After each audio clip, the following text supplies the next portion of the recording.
There's an old story, and you might have heard some of this before, but there was a guy who loved to go hiking. He loved to go hiking. He would go hiking as much as he could. And one day he gets close to the edge. He's looking out. Oh, it's a great view out there. And the edge of the cliff just slides away from him. And he's falling.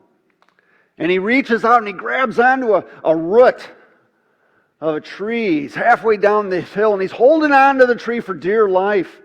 He catches his breath. Okay. Oh, I'm in deep trouble here.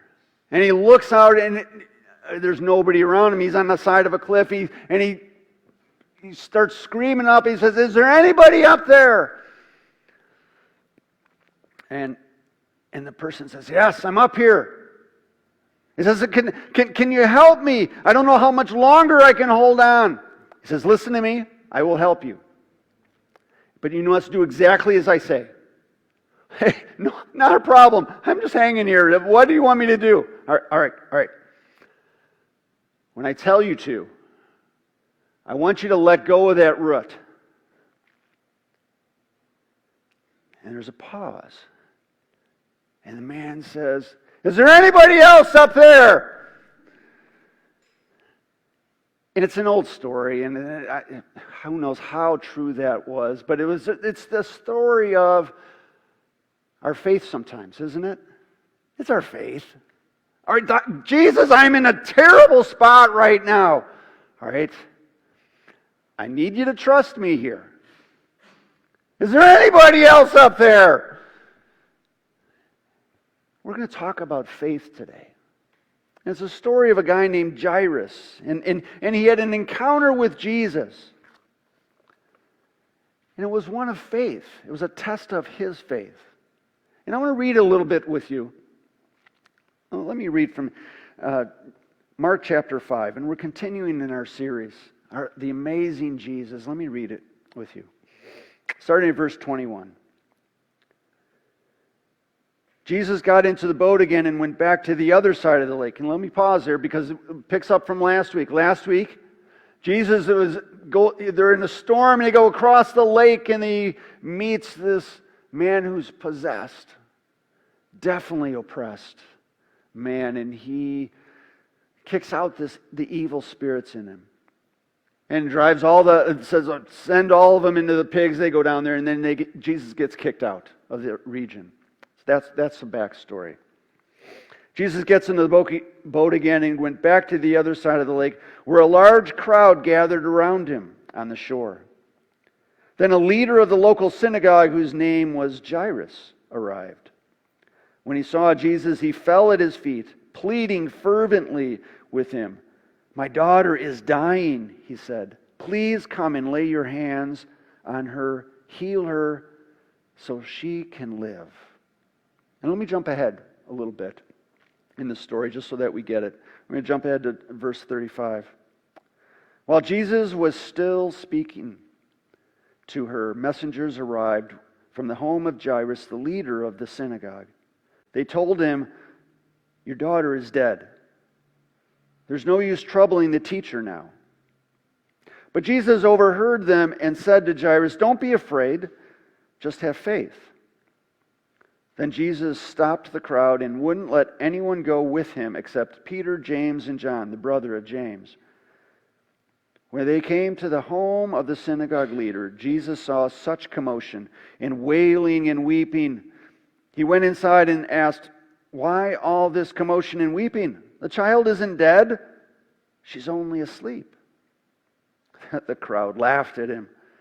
But he made them all leave, and he took the girl's father and mother and his 3 disciples into the room where the girl was lying. Holding her hand, he said to her, "Talitha koum," which means, "Little girl, get up." And the girl, who was 12 years old, immediately stood up and walked around. They were overwhelmed and totally amazed. Jesus gave them strict orders not to tell anyone what had happened. And then he told them to give her something to eat.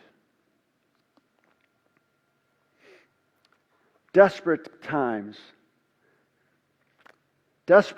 call for desperate measures. And that's the way things go. If you're in a desperate time, what's the limits? Ask yourself, what would you not do to save a loved one? Someone who is in trouble, maybe there's disaster or maybe death's coming. What would you not do? What's your line? Because desperate times lead to desperate measures. And Jairus was desperate. You can hear the passion inside of him. My little daughter is dying. He throws himself in front of Jesus. And undoubtedly, he's tried everything. He's gone to all of it. Like, wait a minute, my daughter's dying here.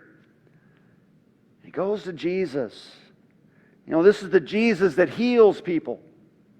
He's so desperate. But all of the Pharisees, the people in the synagogue, they kind of put Jesus off to the side. This isn't the person you go to. This is just a prophet. Maybe a good teacher. You go to somebody else. Don't go to him. He stirs up trouble. But a synagogue leader goes to Jesus. And what does Jesus do? He goes with him. He goes with him. And why is this strange? Just think of it a second. Sometimes Jesus we read stories in the Bible that Jesus just speaks and a person's healed. We've read that story, right? There's a person the centurion comes up to him and says, hey, all you need to do is say the word and my servant's going to be healed. That's all you need to do. Jesus could have just spoken, the little girl would be healed. Oh, this time he says, no, I'll just go with you. I'll go with you because that's important. Jesus knew what Jairus needed. See, he knows what we need. We need Jesus, especially when we're desperate. I got to pose this a second. I think it's impossible to follow Jesus unless you're desperate. I got no other place. I got no other way to go. I've got this mountain of sin on my shoulders. I don't know what to do with it. I can't just get rid of it. I got all this guilt on me. What am I going to do? I am desperate for something different. I got to get this taken care of. It's impossible to follow Jesus unless you're desperate. Are you desperate to follow Jesus? That's a huge question for the morning. How desperate are you? Because in the middle of and we learned this with Jairus, in the middle of your desperation, you're saying, okay, I'll take a baby step there. You're going to be zapped with some doubt. And a decision needs to be made. In the middle of, I skipped over a whole big section in there, and I'll summarize it for you. In the middle of the story, Jairus says, hey, my little girl's dying. Jesus, would you follow me to my house? Okay, I'll go. And in the middle of that, this lady who has had a bleeding disease for years says, all right, if I just touch Jesus. And she was a desperate one as well. It's another story of desperation. If I just touch his garment, I'll be healed. I know it. He's a healer. And in desperation, she fights her way through a crowd, touches Jesus, and Jesus says, wait a minute, what's going on here? Power went out of me. Which is kind of odd. Jesus knows power went out of him, but he doesn't know who. Another story for another time. But Jesus is going through there, and this girl, this lady with the illness, is interrupting the story. Jairus, I'm sure, is there saying, hey, wait a minute, I got dibs on Jesus here. He's going to my house. You're interrupting. My girl's dying. Is your girl dying? No, it's a butt out here. We're going, right? And Jesus stopped. Saying, wait a minute, come on, let's go. And she's healed. And Jesus, okay, we'll restart the journey. Let's keep going. Oh, good. Jairus has got to be saying, well, let's run, let's go. And in the start, as soon as they start, servants come from the house. And it says, your daughter's dead. There's no use troubling the teacher now. She's dead. They know the finality of life, as we do. When a person is dead, they're dead. Hopefully you are surrounded by loved ones and they help you take care of the body. But they're dead. You don't need to bother and trouble the teacher anymore. The hope is gone. And logically, he should just go home and prepare for life without his daughter. This man is in grief. And in the middle of grief, it's one of his biggest tests he will ever get to. And we get there too. I get to find this in so many times when people are in deep grief. A loved one passes. And there's a test of faith. Because there's a void there. And in the middle of that, there's a question, will you have faith? Because that's what Jesus says. He says, don't be afraid, just have faith. You notice that Jesus doesn't say, Jairus, you're wrong because you're doubting. You shouldn't ever doubt. He doesn't say that. He never says, Jairus, I'm not going any further with you until you have no more doubts. He doesn't say that. Jesus just acknowledges what's there. Hey, don't be afraid. Just have faith in me. How many times have you given up and said, all right, it's hopeless. Nobody can fix this situation, not even Jesus. Do we know people like that? They've just given up. I'm done. I can't do it anymore. As I said, as a pastor, I'm invited into people's lives and homes, especially when there's births and deaths. And at deaths, it's a huge honor because we sit at the table and we talk. We hear all the stories. And oftentimes they're great stories. Stories of faith. And sometimes they're not. But we're invited in. And we get to talk about important things. And we talk about, do you still have faith even though grandma or grandpa or a loved one or whoever it is dies? Do you still have faith in the middle of some of your doubts? Still in the middle of some of the decisions you're making?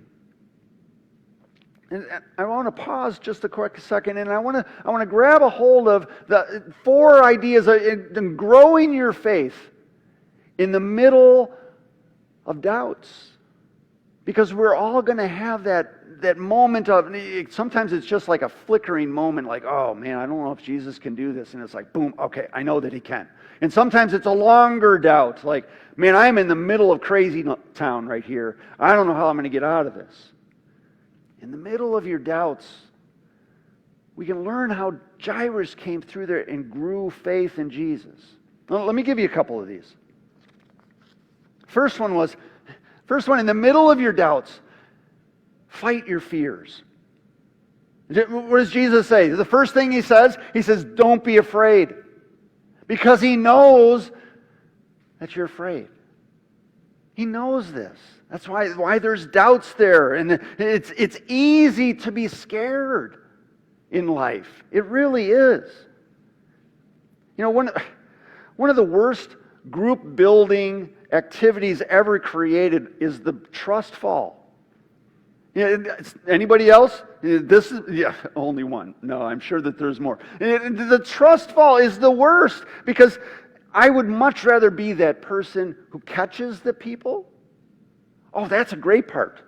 I got to put my arm out there. That's great. I can see him coming. Got him. Awesome.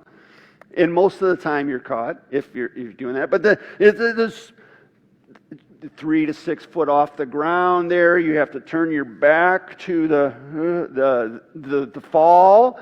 And then they make you like put your arms against your chest like this. How many people have done this before? Several? Yeah. How many people have enjoyed it? I don't see any hands up. All right. So you're back there and you're like this. And sometimes you close your eyes because you're just saying, oh man, I hope they catch me. I hope they catch me. And then you have to trust these people. And if you know human behavior and human nature, there is always that little glimmer in there say, I should not trust them. We would do this with students at like a retreat with students when I was in youth ministry. And I knew each one of these kids. And I will gladly catch you, but I am not sure that I'm going to be that person to trust you blindly. Jesus knows that it's our human nature not to trust. It's to fight that fear. He says, all right, don't be afraid, because I know you're afraid. And in the middle of your fears, remember that, this is an old phrase, I'm sure you've heard this one, sometimes Jesus calms the storm, and sometimes He calms His child. He's trying to calm our fears. You can still trust me. Because that's the second one. We need to fight our fears, but we need to put our trust in Jesus. Because faith is not rational. It's not comfortable. It's faith. It's trusting. When it goes against all of our human nature. Our faith is about the person of Jesus. It's about the person. And I think we forget that sometimes. That I'm putting all of my trust, all of it, like if it's eggs in a basket, all of them in one basket. All right, I'm trusting Jesus. I'm not saying, well, Jesus might be the way. Maybe these other ones are all right as well. Maybe I turn into get reincarnated into a chicken somewhere. And maybe that happens. No. I put all my faith in Him. Because Jesus says, I want you to trust me. Now, the Bible uses this out of Hebrews 11. Hebrews 11:1 is, now faith is being sure of what we hope for, being certain of what we do not see. We have a sure hope in Jesus. And He says, trust me. Fight your fears to trust me. And that Jairus had to be that because he was scared. And Jesus says, don't be afraid. Just have faith. And in the middle of that, some other people say, come on, really? Your daughter's dead. No use troubling the teacher now because you have to ignore the distractions. That's the next one. We have to ignore the distractions. Because there's always when it comes to faith. Jesus knows reality. The girl's dead. She's dead. All the people know that the girl's dead. That's why there's a whole bunch of mourners there. I'm one of those people, and maybe you are too, that turns down the radio when you're lost and you're looking for that address in the car. It could just be the guys in this one, but I turn down the radio because it's just another distraction. I only can focus on one thing at a time here, and I'm not doing that very well because I'm lost and I'm a little shook. And I need to turn down the radio because it's a distraction. How many distractions do you have from your faith? Oh yeah, there's another thing. They died, but we were praying for them that they would live, and no, they're not. They died anyways. It shakes my faith a little bit. And maybe Jesus doesn't do what He really says He will. Or that person, that we thought that they would make out of this, and they trusted someone in the church, and that person took all their money. Puts my faith in jeopardy. And we do those things, and they're all just distractions. Jesus says, don't be afraid. Just have faith. One last thing. You're going to in your moments of decision and growing your faith, we need to fight your fears.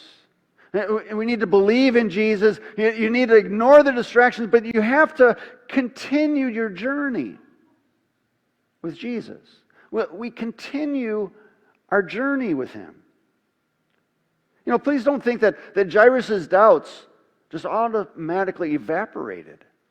Jesus says, all right, I'm still with you. Don't fear here. Don't be afraid. Just have faith. And I was so irrational there. Jesus, sorry I doubted you. Now I don't have any more doubts. It's pretty sure that he might have just put them to the side, that they're still there. He knows reality. These servants wouldn't lie to him. The girl's dead. They're still there. I still have doubts, but I'm going to fight my fears. I'm going to overcome these distractions, and I'm going to continue my journey with you, Jesus. I'm going to go where you're asking me to go. This guy I love listening to before he died was a guy named Mike Yaconelli. And it's a wonderful name. I love the name. It's Yaconelli. Wow. And he would talk about our life with Jesus as a roller coaster ride. It's like a roller coaster ride. You get in and you get strapped in and you leave the station and starts chugging along and you start going up this hill incline and you're like, there's a lot of anticipation. What's this ride going to be like?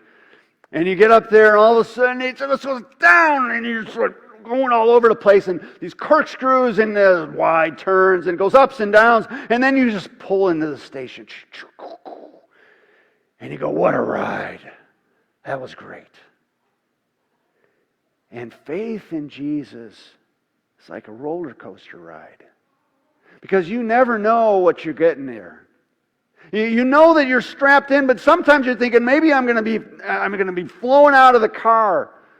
This thing's going to shake me so much, and I'm going to go flying, and I'm going to say, are you really got me here, Jesus? Do you really got my present and my future all covered? Have you taken care of my past? Oh, I don't know. It says wild ride here. We have faith in our Jesus for our past, our present, and even the future. And it's a wild ride that we continue the journey with Jesus. Now, let me finish up. Let me finish up the story with Jairus. Because Jesus continues with Jairus to his home. He goes to the house. There's wailers. That was the thing, I guess, back in that time. Everybody came and they would cry so that everybody knew these people are in pain. Maybe there was professional criers. I don't know how it was. But everybody's crying. And Jesus says, yeah, all right, get out of here. You know what? She's not dead. She's asleep. You guys know that physically she's dead. Wait a minute. She's just asleep. We're going to take care of this. And he kicks them out. And notice this. Jairus was healed along with his daughter. His faith, all the doubts were pushed aside. They're off to the side, but it was he that continued the journey. The daughter was healed again, but it was he that went with Jesus and continued going when it was irrational. Why keep going? The girl's dead. His faith was the one that was healed there as well. We talk about the daughter, and there was that miracle that Jesus said, Talitha cum, as in, get up, little girl. But it was him. It was his faith. And I guess that's where we want to land on this. When we talked about how to grow our faith even in our doubts, maybe that's us this morning. They say, man, I don't know if I have that type of faith. I got my limits here, Jesus, before I will say, all right, I'll just stay off to the side. Jesus looks at us and says, I need you to follow me anyways. And see how I will fulfill all your needs. All of them. I need you to follow me anyways. And you see how my plan for you unfolds. See what kind of ride we go through. Because I'm going to be in that seat right next to you. I need you to follow me anyways, because I will never abandon you. I will never forsake you. Don't fear. I need you to have faith. There was this Pastor Stanley Jones tells a story of this missionary that was lost out in the middle of the jungle. He gets lost and he finds himself into this village. And he goes, whew, kind of civilization here, kind of. Hey, can you help me get back home where I'm supposed to be? And they talk about it for a while. Yep, we know a guy who can get you back to your place. We can get you there. Oh, wonderful. Just show me the way. And he walks with this guy. He's walking through the thick brush in the jungle, and there's no path. There's no marked like, all right, this way to your village. There's no signs. And then after a while, this missionary began to worry. He goes, hey, buddy, are you sure this is the way? I haven't seen any signs saying this is the village you're going to. Where's the path? And this guy from that village says, in the jungle, there's no path. I'm the path. I know how to get there. In the middle of your doubts, Jesus says, I'm the way. I'm the truth. I'm the life. In the middle of your doubts and all of your hesitations to follow me and all of your doubts that say, wait a minute, should never do this. I should never follow Jesus because it's irrational. Jesus says, will you fight your fears? Because I'll get you there. Will you trust me personally, that I am the way, the truth, and the life? Will you take all of the distractions and just ignore them and keep focused on me? And in this wild ride through life, will you continue your journey with me? So that at the end of your days, you look back and say, what a ride. Through all the ups and downs and the doubts and the faiths that I've had, and I've stayed with my Jesus. What a ride. That's where I hope that you are, that you will stay with your Jesus. Let's pray with him. Jesus, there are some of us today that have some serious doubts.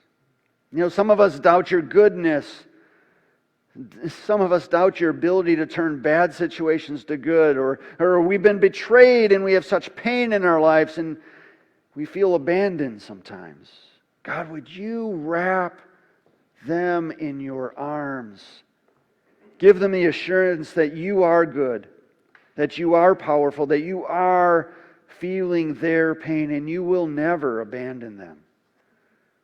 God, would you surround them with other people of faith that might encourage them and build them up. God, we ask that you might grow our faith. And we ask this in your name. Amen.